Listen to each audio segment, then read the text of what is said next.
they're in Iraq or Afghanistan or somewhere, But there have been some good comments, but mostly negative. These people that are bootlegging the film don't really like it. But then if you go and look at the other stuff they're talking about, they don't really like anything. So do I really care what they think? Not really. I've kind of taken the attitude of, if you like the movie, you're the person I made it for. If you don't, thanks for watching it, and shut up. I'm looking at the comments here on IMDb, and it looks like you've got a lot of foreign viewers. Yeah. In Germany, UK, Germany, US here and there. And people in Germany are torn, it seems. Yes, absolutely. Germans want their violence. They're a heavily governed country when it comes to movies. We actually got turned down to release the movie in Germany on DVD because it was too violent, and then we got turned down in America because it wasn't violent enough. So the whole distribution process has been an enigma to me. I have no idea what anybody wants or what they're doing, and I don't know that they know either. You have to go through the government board and get approved, and they said Nobody Loves Alice was too violent, and then I get critics that say there's no violence in it. So I don't know what they're thinking. I don't know what anybody wants. Well, when it comes to distribution, I think you have many, many masters to please from the people I've talked to. Yeah, without a doubt. I have been incredibly fortunate with Indie Pictures. They are an amazing company that doesn't want to steal your product. They want to release it and share the profits with you and have you come back with your next movie. So if you are an indie filmmaker and you're getting screwed by these bigger companies that are promising you stock options, or you have to make $70,000 first and then they'll start paying you 75% of the profits, it's all a joke. You're never going to see a dime. I know at least a dozen people that have never seen money off these movies, and I have got a check from Indie Pictures. Indie Pictures is a legitimate company, and if you're looking to release a film, send it to Todd Taylor. We'll make sure we mention that. I try to make sure I mention things like that.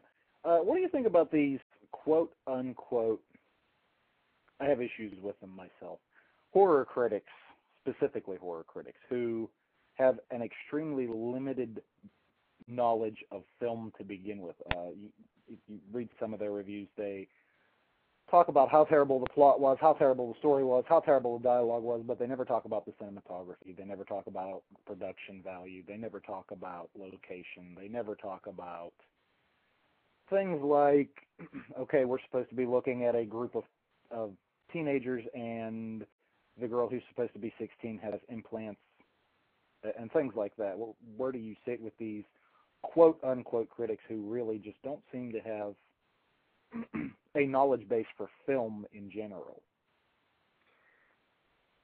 With the advent of the internet, everybody's a critic. And if you've got $100 a year, you can have your own website and critique movies. So I take it with a grain of salt. There's a lot to cinema that people don't realize. Like you said, location, the production value, things like that. They piss me off, honestly, because they can't look beyond X, Y, and Z, and they forgot about the rest of the alphabet. All movies are flawed. There's issues with most movies, but I'll tell you, one of my favorite reviewers is Eddie McMullen of FeoAmante.com. I think he's really an honest reviewer. He takes the positives and the negatives and gives you an honest rating of the film. He takes into every account. And then I've got, like you've seen, there's a couple, the guy that reviewed my movie on Chud.com just thrashed it. And there's really nothing there other than it sucks, there's no story, there's no plot, what do you want? I mean, there is a story, there's characters, there's emotion, there is a plot. I don't know what some of these people are looking for in a movie, and I don't know that they know what they're looking for in a movie. So I take it with a grain of salt. Okay, we're under a minute, so quickly, what can we look forward to in the future? I am doing the Hart D. Fisher documentary, The Untold Story of Boneyard Press. I just started talking to Parrish Randall about bringing the sequel to Nobody Loves Alice to Texas. I've got the project I'm doing with Brooke Lewis and Kyle Osborne, this brilliant writer I've been working with, a friend of mine from college. It's called Tonight He Walks. Look out. I just got it started, and I'm going to bring the pain. I'm going to bring it hard, hopefully. I think so. We'll see what you think. Well, hopefully we will.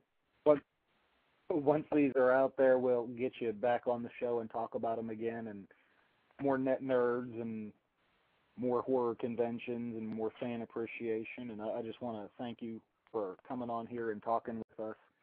Most of my fans don't listen live. They listen in rebroadcast. Right.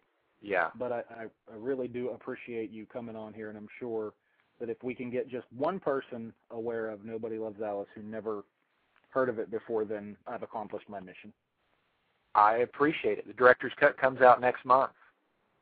Well, I'll have to buy that one since I got the first one for free.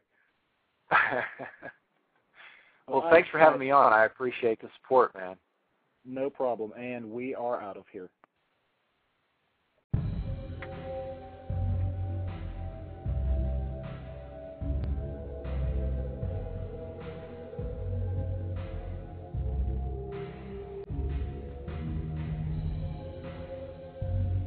Edcrophilia horror.